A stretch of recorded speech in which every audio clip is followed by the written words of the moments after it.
Hallo und herzlich willkommen in meinem Podcast über Stricken im Vlogmas 2023, Tag 20. Wieder eine Karte von Laini Wendole. Ich wiederhole das mal zwischendurch, damit nicht der Eindruck entsteht, dass die Kärtchen oder die Karten von mir sind. Die sind leider nicht von mir. Sie sind wunderschön gemalt. Theoretisch kann ich auch schön malen, aber in der Praxis sieht es dann häufig nie ganz so schön aus, wie ich es mir erhoffe. Also Tag 20. Ich bin Ilona, wie ihr wahrscheinlich wisst. Für die Neuen von euch, ich bin Ilona, ich bin Strickerin und Übersetzerin aus der Stadt, die es nicht gibt, Bielefeld. So wieder ein bisschen die Geschwindigkeit rausnehmen. Ähm, ja, ich war in diesem Podcast, so, wieder den roten Faden finden. In diesem Podcast geht es übrigens, klappt nicht. In diesem Podcast geht es überwiegend über Stricken und Wolle, strickbezogene Reisen, Übersetzung von Strickanleitungen, Schreiben von Strickanleitungen und ähnlichem. Und über meine chaotische Stimmung, jetzt kurz vor Weihnachten, irgendwie muss ich mich wirklich disziplinieren, um nicht wieder jeden Tag was Neues anzuschlagen. Die Gedanken kreisen um neue Designprojekte oder neue Lebensprojekte oder sonstiges. Ich muss mich wirklich zur Raison rufen und einfach nur die Sachen abarbeiten, die jetzt noch fällig sind. Auch jetzt, beziehungsweise heute, ist ein noch ganz normaler Arbeitstag. Ich arbeite noch bis Freitag, ganz normal, in vollem Umfang, in dem ich halt sonst auch arbeite. Und erst am Wochenende habe ich dann richtig frei. Ich habe dann auch glaube ich, keinen Urlaub zwischen den Jahren, also muss ich nächste Woche halt wieder arbeiten, außer an den Feiertagen. Aber gut, so ist das Leben. Und heute in dem Vlogmas-Tag Nummer 20 geht es um viele kleine Projekte, beziehungsweise nein, es geht um die Adventskalender und ein paar kleine Projekte, die ich hier angeschlagen habe. Und es geht natürlich um den großen Cardigan, sage ich mal direkt. Ihr wisst, was ich meine. Falls noch nicht, ja, bleibt dran. Es ist ein sehr schöner Cardigan, beziehungsweise das wird ein sehr schöner Cardigan. Bisher bin ich auch sehr, sehr zufrieden. Ich habe ihn jetzt immer wieder anprobiert. Das ist ein Rundpasse-Cardigan, werde ich gleich zeigen. Und dann sage ich noch was dazu, wo ich vielleicht ein bisschen nicht zufrieden bin, aber das ist, sage ich dann gleich, wenn es darum geht, bevor ich jetzt theoretisch dem vorgreife und abstrakte Informationen liefere in einem eigentlich praxisorientierten Podcast, beziehungsweise praxisorientierten Vlogmas-Folgen. Wir fangen direkt, erstmal fangen wir mit Adventskalendern an und dann zeige ich noch ein paar andere Sachen. So, wie immer, Sakami Adventskalender hat sich auch schon von alleine aufgemacht. Okay, so ein bisschen wiederholen sich die Farben, so um die bzw. Brauntöne. Sind aber schön, also ich mag ja Brauntöne. Und die anderen Brauntöne seht ihr in dem Cardigan bereits verstrickt. Ich bin relativ gut in der Zeit, beziehungsweise also ich stricke relativ gut hinterher, was ich aufmache. Das ist der Strang, den ich gestern aufgemacht habe mit euch zusammen. Ich habe ihn noch nicht zu Ende verstrickt. Ich glaube, da sind jetzt 8 Reihen. Ich habe noch 2, also es sind immer 10 Reihen in jedem dieser Streifen. Und ich habe noch ein paar Reihen hier zu stricken. So, und dann kommt also dieser Strang. Wie ihr seht, Brauntöne dominieren, aber ist überhaupt nicht schlimm. Ja, das gibt, glaube ich, auch eine gewisse Stabilität oder Stetigkeit dem Cardigan. Ja, ich bin nach wie vor sehr zufrieden. Die Farben stehen mir auch. Gut, diese dominierend ist sie nicht. Die Hauptfarbe, die ja quasi als Rahmen immer wieder sich hier durchsetzt, sie steht mir halt auch und das gibt, glaube ich, dem Cardigan so einen stetigen abgeschlossenen Charakter. Womit ich nicht hundertprozentig zufrieden bin, ist der Sitz des Cardigans am Rücken. Man sieht, also das ist ja ein Rundpasse-Cardigan. Ja, also es wird nicht gleichmäßig, aber verteilt zugenommen, bis man die Ärmel abtrennt. Und man sieht, wenn ich das so auflege, dann ja, sieht man so ein bisschen, dass an den Stellen, wo halt zugenommen wurde, so Wellen entstehen, leichte Wellen. Mein Plan ist natürlich nicht, den Cardigan zu ribbeln. Auf keinen Fall. Mein Plan ist, den Cardigan, wenn er fertig ist, zu waschen und in Form zu ziehen. Das ist ja das Schöne am Stricken im Vergleich zu zum Beispiel zum Nähen mit einem Stoff, der eben nicht verzogen werden kann, was ja auch Vorteile bietet, aber bei so Ungenauigkeiten in der Gesamtform kann das halt natürlich ein Nachteil werden. Und beim Stricken das bisschen, naja, ich kriege das irgendwie nicht zusammengelegt, das bisschen an, ja, an der Form, die irgendwie nicht perfekt, zum Beispiel im Gestrick ist, kann man vielleicht noch durch das Waschen und Spannen lösen, also das Problem lösen. Von daher bin ich da guter Dinge, dass das kein großes Problem ist. Das war's schon zum Sakami Cardigan, zum Desperate Housewife Cardigan, den ich mit dem Sakami Adventskalender stricke. Bevor ich das vergesse, ich habe heute einen meiner Lieblingspullover. Das ist der Nostalgia Sweater von Anna Johanna, eine finnische Designerin, die recht viele Wintersachen designt. Ich bin mit dem auch nicht hundertprozentig zufrieden. Der Armausschnitt ist relativ tief, ohne dass die Form irgendwie breit genug ist dafür. Also hier endet bei mir quasi der Unterarm. Man hat also nur so viel und dann kommen relativ schmale Ärmel. Aber so unter dem Wintermantel zum, weiß nicht, spazieren gehen, ins Auto setzen im Winter mit dem Kragen ist er wirklich super schön.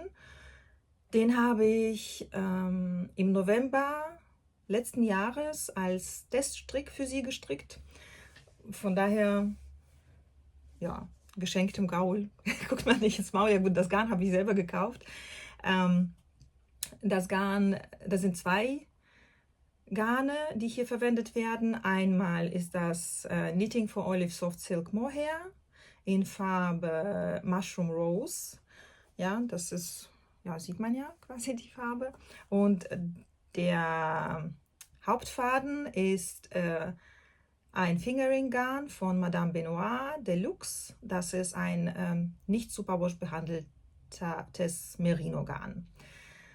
Ich war ein bisschen doof und habe an irgendeiner Stelle, also hier sieht man, glaube ich, den Übergang, ja, halt Stränge aus unterschiedlichen Partien, beziehungsweise von mir zu unterschiedlichen Zeitpunkten bestellten Partien verwendet. Und das sieht man, wenn ich dann halt so im hellen Licht dastehe. Aber wie gesagt, ich trage den Pullover sowieso meistens unter dem Mantel oder wenn ich allein zu Hause bin, wie jetzt, und arbeite, dann fällt das niemandem auf. Und ich gucke nicht ständig in den Spiegel. Dann sind wir bei dem nächsten Adventskalender, Olivia und Oliver Fibers. Und hier werden wir Kükengelb. Ganz so grellgelb ist der Strang in echt nicht. Beziehungsweise ich habe natürlich sehr gedämpftes Licht hier. Das sieht in der Kamera jetzt viel leuchtender aus. Aber ja, das ist ein sehr schönes Gelb. Ja, ich mag Gelb neuerdings ganz doll. Und das ist der gesamte Resthaufen von Olivia und Oliver Fibers. Und jetzt gehen wir in die gelbe Richtung. Ja, also es sind auf jeden Fall auffällige Farben, schöne, ja, leuchtend kann man jetzt nicht zu jeder Farbe sagen, aber auf jeden Fall Farben, die man von weitem sehen kann, ist auch gut. Ja, also ich habe ja gesagt, ich bin immer mehr fasziniert von meinen Adventskalendern und ich bleibe jetzt bei dieser Meinung wahrscheinlich bis zum Ende. Viele habe ich ja nicht mehr, also viele Stränge habe ich ja nicht mehr auszupacken. Und der dritte Adventskalender heute. Das ist der von Dandelion and Dogwood, der mir ja auch extrem gut gefällt. Jetzt bin ich gespannt. Okay, jetzt, wir waren ja schon bei Blau und so Grüntönen, bei Blautönen und es geht jetzt in die grüne Richtung. Genau, also wir waren bei Blau. So. Wir waren hier und es geht in die grüne Richtung, glaube ich. So, das ist der Dandelion and Dogwood Adventskalender.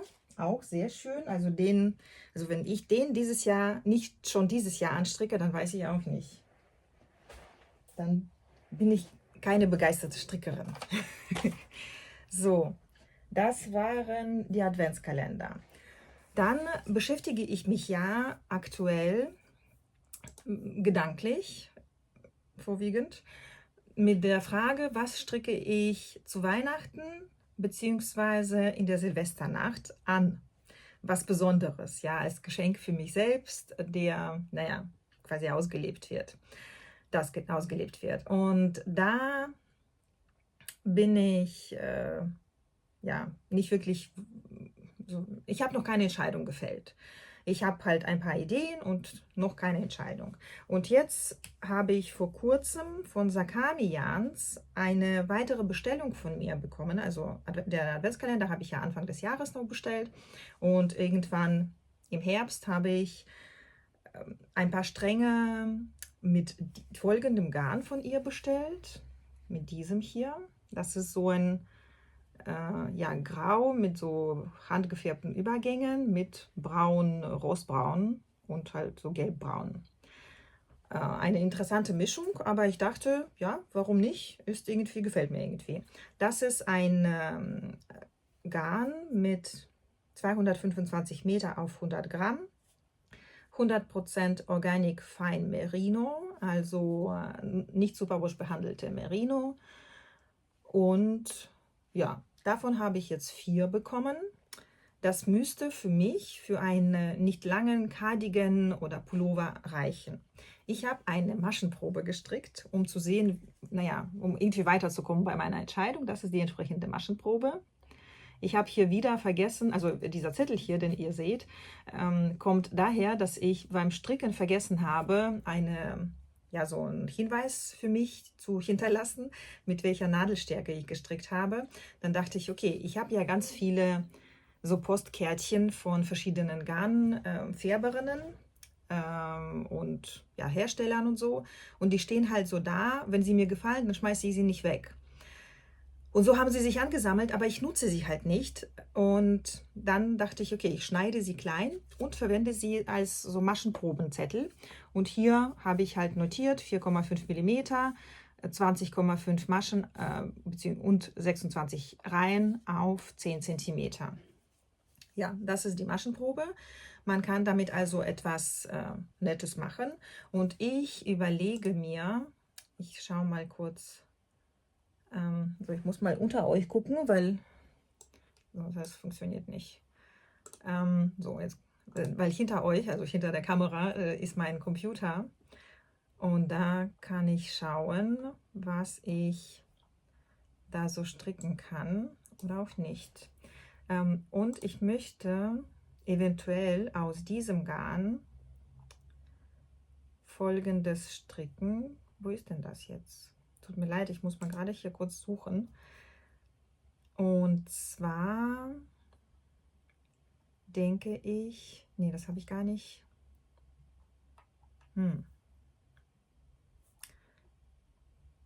So einfach klappt es jetzt hier nicht.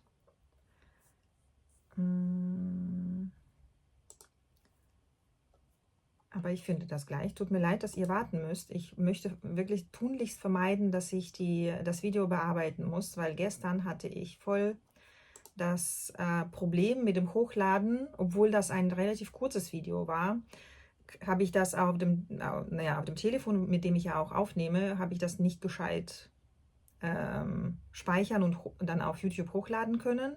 Ich musste mit dem Telefon an meinen Computer und am Computer alles bearbeiten und das ist natürlich aufwendig und da riskiere ich quasi Zeit zu verlieren, die ich woanders brauchen könnte. So, ich überlege mir damit vielleicht so einen lockeren Cardigan von von Erika Knight namens Vettel zu stricken. Einblenden werde ich wahrscheinlich nicht, weil ich, wie gesagt, nicht mit dem Telefon hochladen kann. Aber ich verlinke das Projekt von der Designerin auf Ravelry. So, und das ist so ein, wenn ihr da drauf geht, dann seht ihr, das ist so ein ganz lockerer Cardigan mit 2/3 Ärmeln, relativ breit alles. Ich bilde mir ein, dass man den wunderbar zu Hause oder halt auch draußen, wenn es draußen relativ warm ist, tragen kann. Ich glaube, das könnte damit gut funktionieren. Da ist die Maschenprobe zwar 19 Maschen auf 25 Reihen, aber ich kann ja ein bisschen rumrechnen und schauen, welche Größe ich nehmen kann. Insbesondere, weil dieser Cardigan ja also relativ weit gedacht ist, sodass, wenn man dann plus minus 5 cm irgendwo hat, auch jetzt nicht so das große Problem bekommt damit. So mein Gedankengang. So, das ist einmal das. Dann habe ich stricke ja immer noch die 4 Mützen für die Familie von meinem Bruder. Also für die Kleinfamilie von meinem Bruder im Sinne, dass, wir sind natürlich eine Familie, aber für seine Frau und seine beiden Töchter. Und ich habe ja Schwierigkeiten gehabt mit der Mütze für meine Schwägerin. Ich habe sie angeschlagen in einer schönen Farbe und dann halt erfahren, dass diese Farbe vielleicht nicht ganz eine ihrer Lieblingsfarben ist. Dann habe ich mit Gelb versucht, weil meine Mutter denkt, dass meine Schwägerin gelbe Farbe mag. Aber ich habe kein weiches oder relativ weiches Garn das geeignet wäre. Deswegen habe ich einfach nur weitergesucht, was ich so als Garn habe, das man gut in der Mütze verwenden kann. Es geht übrigens um die Watch Cap, falls ihr zum ersten Mal gucken solltet oder euch nicht mehr erinnern könnt, welche Mütze ich meine. Ich stricke halt 4 gleiche Mützen, nur in unterschiedlichen Farben und zum Teil mit unterschiedlichen Nadelstärken. So, und jetzt habe ich mich für ein Garn von Knitting for Olive entschieden. Ich habe davon einiges mittlerweile. Das ist, also hier Knitting for Olive, diese Farbe, das ist so ganz mattes, dunkles Lavendel, würde ich vielleicht sagen. Das ist Taub oder Taupe. Ich weiß gar nicht, also ich glaube, auf Englisch wird das Taub gelesen, aber auf Deutsch hört man häufig Taupe. Was irgendwie, oder auch nicht. Ich weiß nicht wie. Ich würde Taub sagen. Da sind 250 Meter auf 100 Gramm. Allerdings sind hier nur 50 Gramm. Ich habe 2 davon irgendwann, ich glaube, bestellt. So, oder nee, bei irgendwo in einem Wollshop in so einer Reduziert-Ecke gefunden. Das ist eine Farbe gewesen, die ausgelaufen ist mittlerweile, glaube ich. Und die Verkäuferin hatte nur, oder die Shopbesitzerin hatte nur 2. Und ich habe sie beide mitgenommen und das müsste eigentlich reichen. Ja, also ich bin bei der Mütze soweit. Das wäre dann der Umschlag quasi. Also die Mütze kann dann umgeschlagen werden.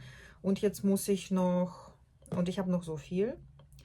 Und dann habe ich halt nur das zweite Knäuel.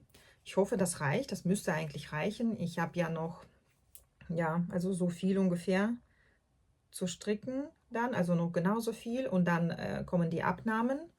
Und das stricke ich mit der Nadelstärke 3,75 und auch mit 120 Maschen. Ja, ich stricke meistens 100 oder nehme meistens 120 Maschen und dann variiere ich die Größe durch das Garn und die Nadelstärke, die ich verwende. Und mittlerweile kann ich das natürlich aus dem Kopf und das ist sehr bequem für ein Projekt, das man dann mitnehmen kann. So, und natürlich hat das mit Gelb überhaupt nichts zu tun, aber das Garn ist halt sehr schön.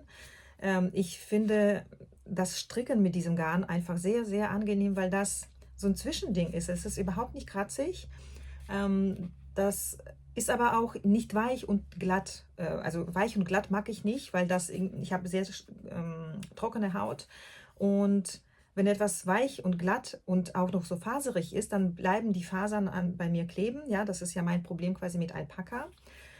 Und damit passiert das natürlich überhaupt nicht, obwohl es auch nicht kratzig oder überhaupt nicht ja, rustig ist, ja, also nicht griffig. Von daher stricke ich einfach gerne damit und hoffe, dass ihr die Farbe gefällt. Wenn nicht, stricke ich ihr eine neue oder ich stricke ihr was anderes. Ich habe für sie übrigens auch, oder ich habe ihr auch schon was versprochen. Meine Tochter und ich waren ja im Sommer in der Nähe von Karlsruhe, da wo mein Bruder mit seiner Familie wohnt. Und da habe ich mit meiner Schwägerin schon eine Idee gehabt, was ich als eins meiner nächsten Strickdesigns entwerfen könnte, was relativ herausforderndes. Und ich würde dann das Musterstück für sie, das erste Musterstück nicht für mich, wie ich es meistens mache, stricken, sondern für sie. Und ich habe dann Masse genommen und ja, das steht noch aus. Das würde ich dann in Angriff nehmen, wenn die Mütze nicht passt, würde ich dann schneller in Angriff nehmen. Und die Mütze behalte ich dann für mich einfach nur. Oder verschenke sie halt anderweitig. Ich habe dann auch andere Leute, die vielleicht eine Mütze brauchen. Genau, das ist dann noch ein Projekt. Und dann konnte ich nicht anders. Ich laufe die ganze Zeit um die Garne herum, die ich bei Elke von Bohai Yarns in Düsseldorf gekauft habe vor ein paar Wochen, als ich persönlich dort vor Ort war. Und also diese Kombination hat mir, das hängt hier an der Nadel, so, diese Kombination hat es mir besonders angetan. Ja, also das ist von Elke, von Bohai Yarns. Das ist ein Single Garn von ihr, 100% Merino. Und das ist halt Seidenmohair. Und das ist, ich glaube, das sind 30% Seide, 70% Mohair. Aber 70%, ich weiß gar nicht, was ich gesagt habe, also 70:30. Aber das fühlt sich so weich an, dass, wenn ich es nicht besser wüsste, würde ich denken, das muss entweder Alpaka sein oder halt, keine Ahnung, mehr Seide drin. Aber auf jeden Fall fühlt sich das unglaublich weich an. Nach mehr Seide einfach nur. Und das ist natürlich auch weich. Und dann dachte ich, okay, dann muss ich das jetzt mal anstricken und gucken, ob das, was ich im Kopf habe, ja, damit auch gut aussieht.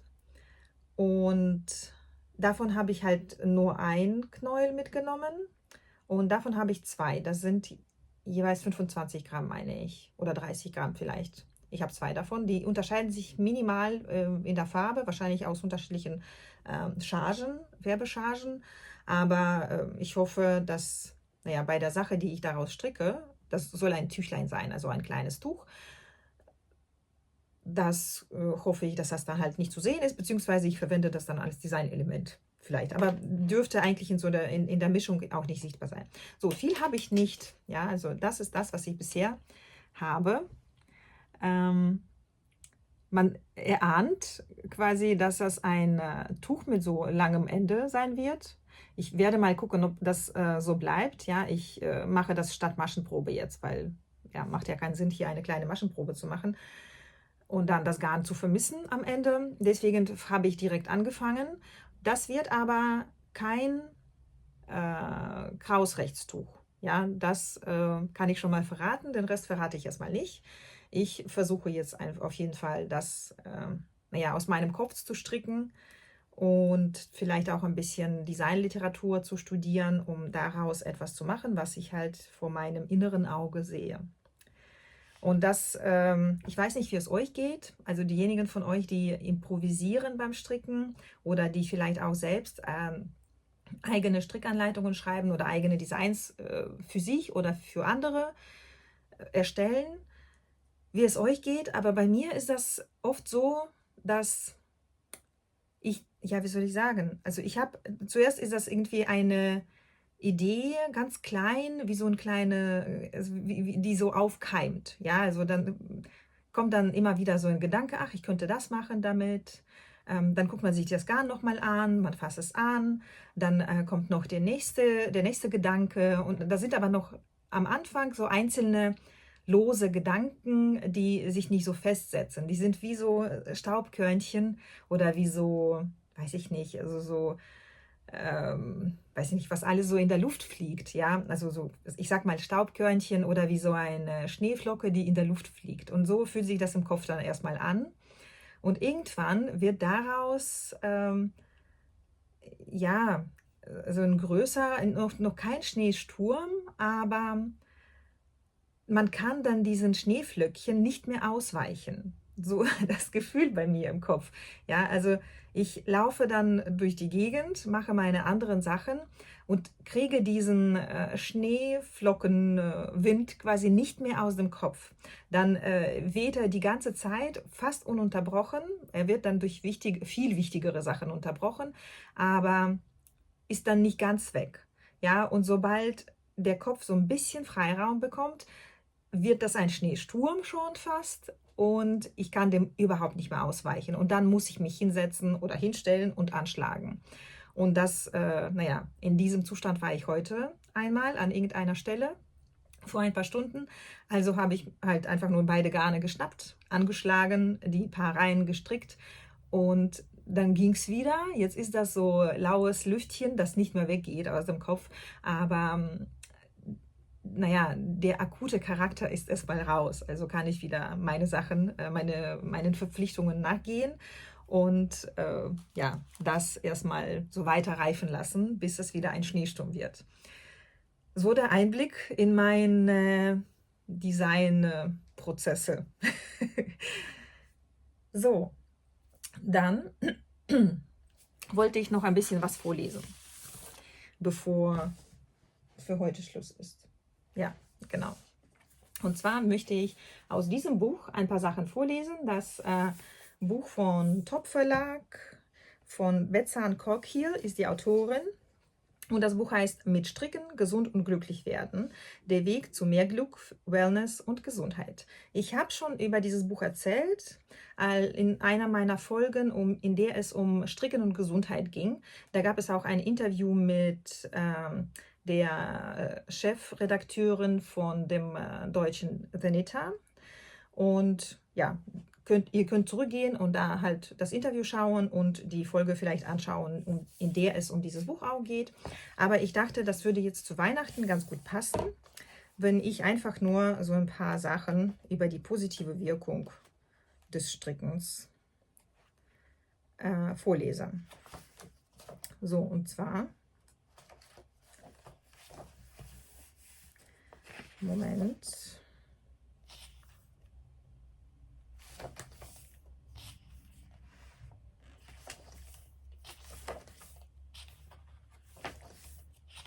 So, es geht um das Kapitel, was macht das Stricken so besonders?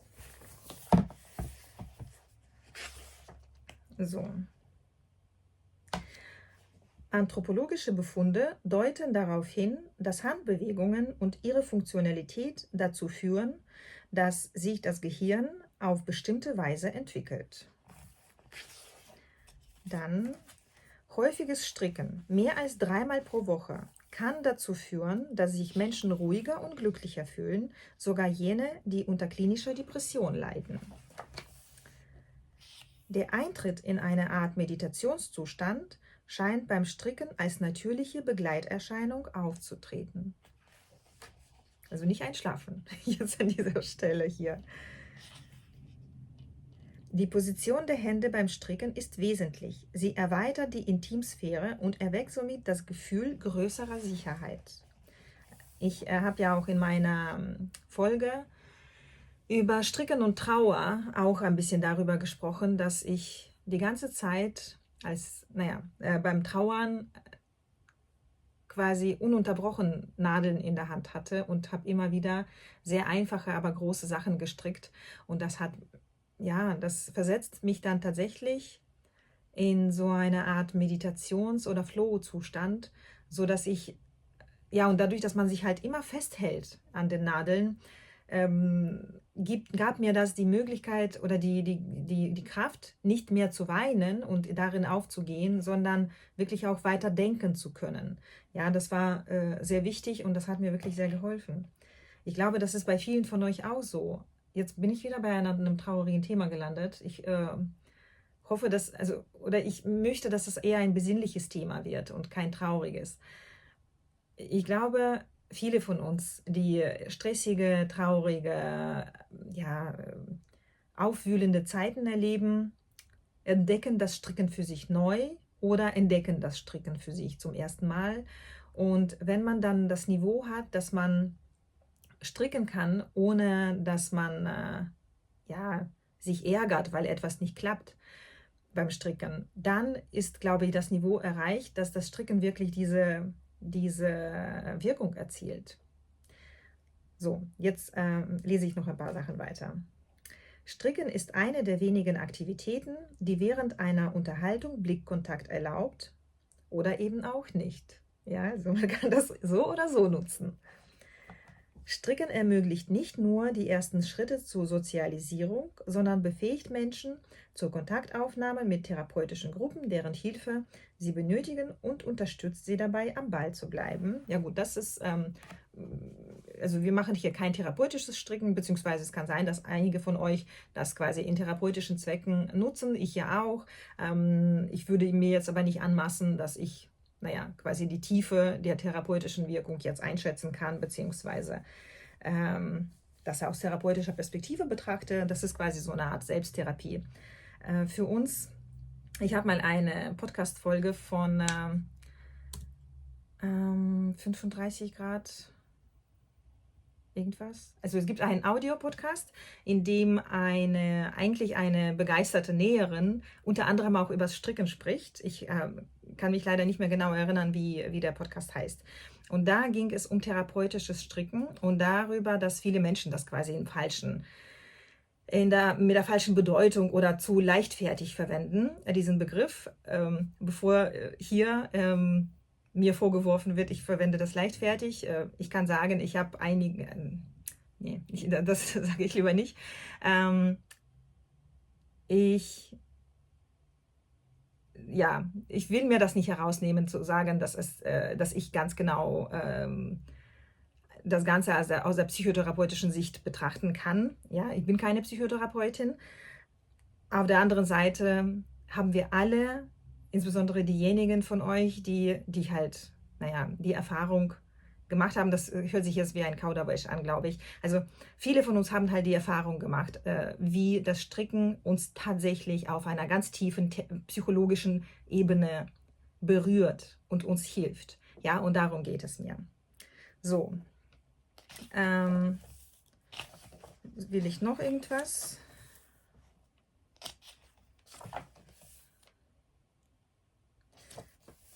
Ich lese das mal noch durch. Ja, genau.